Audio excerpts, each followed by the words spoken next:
ನಮಸ್ಕಾರ ಸ್ನೇಹಿತರೆ. ಗ್ರೇಟರ್ ಬೆಂಗಳೂರು ಚುನಾವಣೆ ವಿಧಾನಸಭೆ ಚುನಾವಣೆಯಷ್ಟೇ ಎಲ್ಲ ಪಕ್ಷಗಳಿಗೂ ಮುಖ್ಯವಾಗಿದೆ.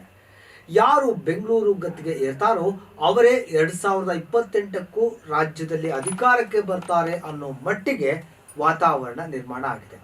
ಹಾಗಾಗಿನೇ ಪ್ರಧಾನಿ ನರೇಂದ್ರ ಮೋದಿ ಹಾಗೂ ಅಮಿತ್ ಶಾ ಬೆಂಗಳೂರಿನ ಮೇಲೆ ಕಣ್ಣಿಟ್ಟಿದ್ದಾರೆ. ತಿರುವನಂತಪುರಂನಂತಹ ಎಡಪಕ್ಷಗಳಿದ್ದಲ್ಲೇ ಬಿಜೆಪಿ ಗೆದ್ದಿದೆ. ಬೆಂಗಳೂರು ಕಷ್ಟ ಅಲ್ಲ ಅನ್ನೋ ನಿರ್ಧಾರಕ್ಕೆ ಬಂದಿದ್ದಾರೆ. ಹಾಗಾಗಿನೇ ಕರ್ನಾಟಕದಲ್ಲೇ ಶಿಕ್ಷಣ ಮಾಡಿ ನಾಡಿ ಮಿಡಿತ ತಿಳಿದಿರುವ ರಾಮ್ ಮಾಧವ್ ಅವರನ್ನೇ ಜಿಬಿಎ ಎಲೆಕ್ಷನ್ಗೆ ಉಸ್ತುವಾರಿಯಾಗಿ ಕಳಿಸಿಕೊಟ್ಟಿದ್ದಾರೆ.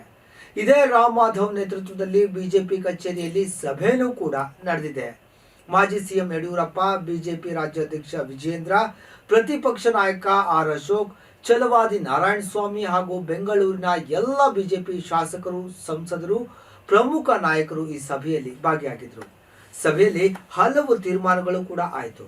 ಜಿಬಿಎ ಪ್ಲಸ್ ಪಂಚಾಯಿತಿಯಲ್ಲಿ ಸಮಪಾಲಿಗೆ ಜೆಡಿಎಸ್ ಪಟ್ಟು ಹಿಡಿದಿದೆ. ಮಂಡ್ಯ, ಹಾಸನ ಸೇರಿದಂತೆ ಹಲವು ಜಿಲ್ಲೆಗಳಲ್ಲಿ ಮೈತ್ರಿ ಬಿರುಕು ಆಗಿದೆ. ಮೈತ್ರಿ ಪಕ್ಷ ಜೆಡಿಎಸ್ ಜೊತೆ ಜಿಬಿಎ ಎಲೆಕ್ಷನ್ ಬಗ್ಗೆ ಕೂಡ ಚರ್ಚೆ ಆಗಿದೆ.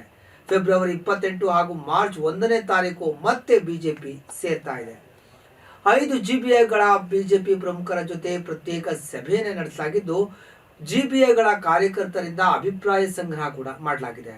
5 ಜಿಬಿಎಗಳಲ್ಲಿ ಅಭ್ಯರ್ಥಿಗಳ ಆಯ್ಕೆ ಬಗ್ಗೆ ಕೂಡ ಸಲಹೆ ಸೂಚನೆಗಳು ಸಿಕ್ಕಿದೆ. ಜಿಬಿಎ ಪ್ಲಸ್ ಪಂಚಾಯಿತಿ ಚುನಾವಣೆಗಳ ಸೀಟು ಹಂಚಿಕೆಗೆ ಜೆಡಿಎಸ್ ಸಮಪಾಲು ಕೇಳಿದೆ. ಮುಂದುವರೆದು ಜಿಬಿಎ ಪ್ಲಸ್ ಪಂಚಾಯಿತಿ ಚುನಾವಣೆಗಳ ಸೀಟು ಹಂಚಿಕೆಗೆ ಜೆಡಿಎಸ್ ಸಮಪಾಲು ಕೊಡಬೇಕು ಅಂತ ಕೇಳಿದೆ. ಇದೇ ವಿಷಯದಲ್ಲಿ ಮಂಡ್ಯ, ಹಾಸನ ಸೇರಿ ಹಲವು ಜಿಲ್ಲೆಗಳಲ್ಲಿ ಮೈತ್ರಿ ಪಕ್ಷಗಳಲ್ಲಿ ಬಿರುಕು ಕೂಡ ಮೂಡಿದೆ. ಹಾಗಾಗಿನೇ ಬಿಜೆಪಿ ಹಿರಿಯ ನಾಯಕರ ಸಮಿತಿ ಜೊತೆ ಮೊದಲು ಮಿತ್ರ ಪಕ್ಷ ಜೆಡಿಎಸ್ ಬಿಜೆಪಿ ಜೊತೆ ಸಭೆಯನ್ನ ನಡೆಸಲಿದೆ. ಜೆಡಿಎಸ್ ಅಭಿಪ್ರಾಯ ಸಂಗ್ರಹಿಸಿದ ಮೇಲೆ ಫೆಬ್ರವರಿ 28 ಮತ್ತು ಮಾರ್ಚ್ 1ನೇ ತಾರೀಕು ಮತ್ತೆ ಬಿಜೆಪಿ ಸಭೆ ನಡೆಸುತ್ತೆ. 5 ಜಿಬಿಎಗಳ ಬಿಜೆಪಿ ಪ್ರಮುಖರ ಜೊತೆ ಪ್ರತ್ಯೇಕ ಸಭೆ ಕೂಡ ನಡೆಸ್ತಾರೆ. ಆಮೇಲೆ 5 ಜಿಬಿಎಗಳ ಕಾರ್ಯಕರ್ತರಿಂದಲೂ ಕೂಡ ಅಭಿಪ್ರಾಯವನ್ನು ಸಂಗ್ರಹ ಮಾಡಿ ಜಿಬಿಎಗಳಿಗೆ ಯಾರನ್ನ ಅಭ್ಯರ್ಥಿಗಳನ್ನಾಗಿ ಮಾಡಬಹುದು ಅಂತ ಸಲಹೆಯನ್ನು ಕೂಡ ಪಡಿತಾರೆ. ಜಿಬಿಎ ಚುನಾವಣೆ ಯಾವಾಗ ನಡೆದರೂ ಕೂಡ ನಾವು ಗೆಲುವು ಪಡಿತೀವಿ. ಕಾಂಗ್ರೆಸ್ ಕುತಂತ್ರದ ನಡುವೆಯೂ ಬಿಜೆಪಿ 5 ಪಾಲಿಕೆಗಳಲ್ಲಿ ಗೆಲುವು ಸಾಧಿಸಲಿದೆ. ಈ ಹಿನ್ನೆಲೆಯಲ್ಲಿ ಅಭ್ಯರ್ಥಿಗಳ ಆಯ್ಕೆ ನಡೆಯಲಿದೆ.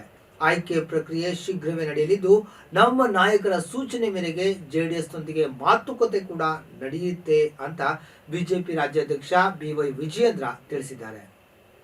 ಗ್ರೇಟರ್ ಬೆಂಗಳೂರು ಪಾಲಿಕೆ ಎಲೆಕ್ಷನ್ ಮಾದರಿಯಲ್ಲೇ ಗ್ರಾಮ ಪಂಚಾಯಿತಿ, ಜಿಲ್ಲಾ ಮತ್ತು ತಾಲೂಕು ಪಂಚಾಯಿತಿ ಚುನಾವಣೆಗಳು ಕೂಡ ನಡೆಯುತ್ತೆ. ಬಿಜೆಪಿ ಜೆಡಿಎಸ್ ಕಟ್ಟಿ ಹಾಕೋದಕ್ಕೆ ಈಗಾಗಲೇ ಕಾಂಗ್ರೆಸ್ನಲ್ಲೂ ಕೂಡ ಭರದ ಸಿದ್ಧತೆಗಳು ನಡೆದಿದೆ. ಇವಿಎಂ ಬದಲಿಗೆ ಬ್ಯಾಲೆಟ್ ಪೇಪರ್ ಬಳಕೆಗೆ ನಿರ್ಧಾರವನ್ನು ಕೈಗೊಳ್ಳಲಾಗಿದೆ.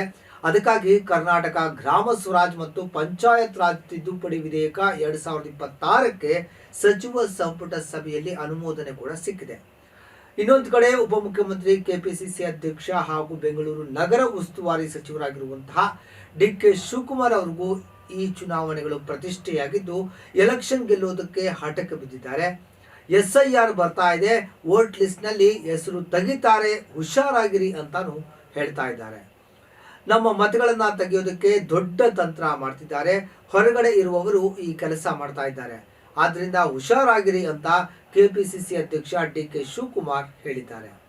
ಎಲ್ಲ ಅಂದುಕೊಂಡಂತೆ ಆದ್ರೆ ಇನ್ನೆರಡು ತಿಂಗಳಲ್ಲಿ ಜಿಬಿಎ ಎಲೆಕ್ಷನ್ಗೆ ಮುಹೂರ್ತ ನಿಗದಿ ಆಗುತ್ತೆ. ಹಾಗಾಗಿನೇ ಎಲ್ಲ ಪಕ್ಷಗಳಲ್ಲೂ ಎಲೆಕ್ಷನ್ ಜ್ವರ ಶುರುವಾಗಿದೆ. ನೋಡಿದ್ರಲ್ಲ ವೀಕ್ಷಕರೇ, ಈ ಮಾಹಿತಿ ನಮಗೆ ಇಷ್ಟವಾಗಿದ್ದಲ್ಲಿ ಲೈಕ್ ಮಾಡಿ, ಶೇರ್ ಮಾಡಿ, ನಮ್ಮ ಚಾನಲ್ ಅನ್ನು ಸಬ್ಸ್ಕ್ರೈಬ್ ಮಾಡಿ. ನಮಸ್ಕಾರ.